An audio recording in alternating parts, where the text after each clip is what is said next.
नमस्कार, star blue news में आपका स्वागत है। मैं हूं पवन कुमार चौधरी। वित्त रहित शिक्षकों का मुद्दा विगत 2 दशकों से काफी तेजी से उठाया जा रहा है। वित्त रहित शिक्षकों की जो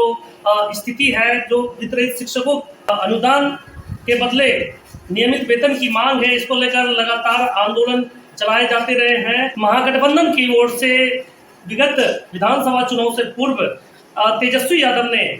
वित्त रहित शिक्षकों के साथ साथ 10 लाख रोजगार की बात कही, जिसके बाद की वित्त रहित शिक्षकों में भी आशा की किरण जागी है कि उनके जो मांग है उनको तेजस्वी यादव भली भांति समझते हैं और तेजस्वी यादव भी इन लोगों की मांगों को पूरा कर सकते हैं। खबरों के माध्यम से हमसे जुड़े रहने के लिए YouTube पर हमारे चैनल को सब्सक्राइब करें और बेल आइकन को दबाकर घंटी बजाएं। महागठबंधन की सरकार में एक बार फिर नीतीश कुमार मुख्यमंत्री बनने के बाद से और तेजस्वी यादव के उप मुख्यमंत्री बनने के बाद से वित्त रहित शिक्षकों में भी आशा की किरण जागी है कि उनके जो मांग है उनको तेजस्वी यादव भली भांति समझते हैं और तेजस्वी यादव भी एक ऐसे शख्स है जो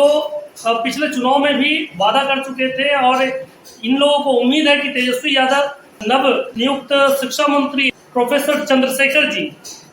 वित्त रहित शिक्षकों के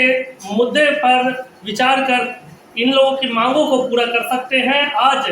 बिहार प्रदेश माध्यमिक शिक्षक शिक्षकेतर कर्मचारी महासंघ की ओर से मुंगेर जिला इकाई की आज एक बैठक हुई, जिसमें वित्त रहित शिक्षकों ने नव नियुक्त शिक्षा मंत्री को बधाई देने के साथ साथ अपनी मांगों पर अमल करने की मांग रखी है। हमारे साथ बातचीत करने के लिए मौजूद है माध्यमिक शिक्षक शिक्षकेतर कर्मचारी महासंघ के प्रांतीय सदस्य डॉक्टर अमोद कुमार सिंह जी हैं। वित्त रहित शिक्षकों में किस तरह का माहौल है, नए शिक्षा मंत्री से क्या उम्मीदें हैं और जो नई सरकार महागठबंधन में बनी है, क्या तेजस्वी यादव वित्त रहित शिक्षकों के मुद्दे पर कोई जल्द फैसला ले सकते हैं? सर्वप्रथम मैं आपको न्यूज चैनल के लिए धन्यवाद देता हूं क्योंकि आपने वित्त रहित की दर्द को समझा। आप लगातार इसके लिए बात को उठाए हैं, इसके लिए आपको कोटि सा धन्यवाद। शिक्षा मंत्री की बात करें तो माननीय शिक्षा मंत्री वित्त रहित पद पर कार्य किए हैं, व्याख्याता के पद पर, और उनको वित्त रहित की भली भांति दशा और दुर्दशा दोनों मालूम है। अगर वो थोड़ा सा अमल करें, तेजस्वी यादव से मिलकर, नीतीश कुमार से मिलकर अपनी बात को रखें कि वित्त रहित की दशा क्या हो रही है, कि हम लोग लगभग 60% छात्रों को उत्तीर्ण करवाते हैं, शिक्षा देते हैं, फिर भी हमारे जो कर्मचारी हैं वह भूखे मर रहे हैं। इसलिए अगर थोड़ा सा हमारे माननीय श्री प्रोफेसर चंद्रशेखर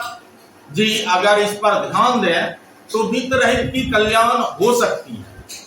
क्योंकि पूर्व में भी चुनावी मुद्दे पर हमारे तेजस्वी यादव ने भी कहे थे कि वित्त रहित की शिक्षा नीति को हमारी सरकार आने के बाद हम उसे खत्म कर देंगे और एक निश्चित नियत वेतन देकर उनका कल्याण करेंगे, क्योंकि उनकी दुर्दशा हमारे तेजस्वी यादव भी देखे हैं, जो कि अभी वर्तमान में उप मुख्यमंत्री हैं। और उप मुख्यमंत्री और मुख्यमंत्री दोनों की इच्छा यही है कि वित्त रहित समाप्त करें, क्योंकि हमारे मुख्यमंत्री जी श्री नीतीश कुमार जी यह बोले थे कि हम वित्त रहित शिक्षा नीति को समाप्त करेंगे, तो उन्होंने एक अनुदान देकर यह हम लोगों को आश्वस्त किया कि हम वित्त रहित शिक्षा नीति को समाप्त कर देंगे। लेकिन महोदय को एक बार यह जरूर सोचनी चाहिए कि जितनी राशि अनुदान में दी जाती है, अगर सभी राशि को इकट्ठा कर एक निश्चित वेतन दे दिया जाए, प्रत्येक माह एक निश्चित वेतन दिया जाए, तो वित्त रहित और बेहतर शिक्षा देने के लिए कामयाब होंगे और अच्छे छात्रों को उत्पन्न करेंगे। सभी अपने अपने विद्यालय, महाविद्यालय और इंटर महाविद्यालय में सभी डिग्री हो, सभी में अच्छे छात्र पर परिश्रम कर जो छात्र की अभी उत्तीर्णता प्रतिशत है इसको बढ़ा सकते हैं, क्योंकि भूखा पेट कुछ नहीं कर सकता। भूखा क्या नहीं करता, तो इसलिए भूखा है, इसलिए उस भूख को मिटाने के लिए एक निश्चित वेतन अवश्यमेव दे दें। इसी के साथ मैं नवनियुक्त शिक्षा मंत्री चंद्रशेखर जी को धन्यवाद देता हूं कि वह इनकी दुर्दशा, वित्त रहित की दुर्दशा देखे हैं और सटकर इनका अनुभव भी किए हैं कि इनके साथ क्या छलावा हो रहा है। इस छलावे को दूर करना उनकी, कहा जाए तो उनकी एक अहमियत होगी, उनका एक इतिहास लिखा जाएगा कि वित्त रहित के महाविद्यालयों से कोई शिक्षा मंत्री बना तो वित्त रहित रूपी कोड जो बिहार में पनप रहा था, फलित हो रहा था, उसको उन्होंने समाप्त कर दिया। जैसा कि इन्होंने कहा, भूखे पेट भजन न होई गोपाला, जो कहावत है, और कहीं ना कहीं वित्त रहित शिक्षकों के जीवन में ये चरितार्थ हो रहा है। भूखे पेट जिस तरह से नियमित रूप से अनुदान नहीं मिल पाता है, अनुदान के बिना और कोई निश्चित वेतन भी नहीं है, और इसी को लेकर, इसी कोड को समाप्त करने की लगातार मांग उठाते आ रहे हैं वित्त रहित शिक्षाकर्मी, और समान कार्य के लिए समान वेतन की मांग इन लोगों के द्वारा उठाई जा रही है। तो क्या शिक्षा मंत्री जो खुद एक वित्त रहित शिक्षक रह चुके हैं वित्त रहित महाविद्यालय में, उनसे कितनी उम्मीदें जागी है? मैं सबसे पहले आपको एसपीएन चैनल को धन्यवाद देना चाहता हूं कि आज सरकार का नया गठन हुआ है, उस पर हम लोगों का विचार लेने के लिए आप हमारे बीच समय दिए हैं। और मैं मंत्री महोदय को भी बधाई देना चाहता हूं, चंद्रशेखर बाबू जो हमारे शिक्षा मंत्री बने हैं, उनको भी तहे दिल से धन्यवाद देना चाहता हूं कि आप भी पहले पूर्व में शिक्षक थे और अभी वर्तमान में शिक्षा मंत्री बने हैं। वित्त रहित विद्यालय से ही महाविद्यालय में आप काम किए हैं, आपको पूरा अनुभव है कि शिक्षक का क्या दर्द है। शिक्षक को दर्द को आप पहचानिए, और आपको अनुभव भी है कि हम लोग किस तरह से अपना ज़िंदगी गुजार रहे हैं बिना पैसा का, बिना वेतन का, जो बच्चों के बीच जो है पढ़ाई का काम करवाते हैं और रिजल्ट अच्छे देते हैं। 60% छात्र छात्रा हमारे वित्त रहित विद्यालय से लोग पास कर रहे हैं। फिर भी शिक्षा में हम लोग आगे बढ़ चढ़कर काम करते हैं, लेकिन सरकार जो है हमारे ओर किसी प्रकार का ध्यान नहीं दे रहे हैं। मैं शिक्षा मंत्री से उम्मीद करता हूं कि आप हमारे जो भी मांग है, समस्या है, उस पर आप जरूर अमल करेंगे, क्योंकि आप भी एक शिक्षक के पद पर रह चुके हैं और उनका अनुभव है। इसलिए आपका वक्तव्य सुनकर हमें खुशी की लहर दौड़ गई कि आपने कहा कि शिक्षक समय पर कार्य कीजिए, काम कीजिए,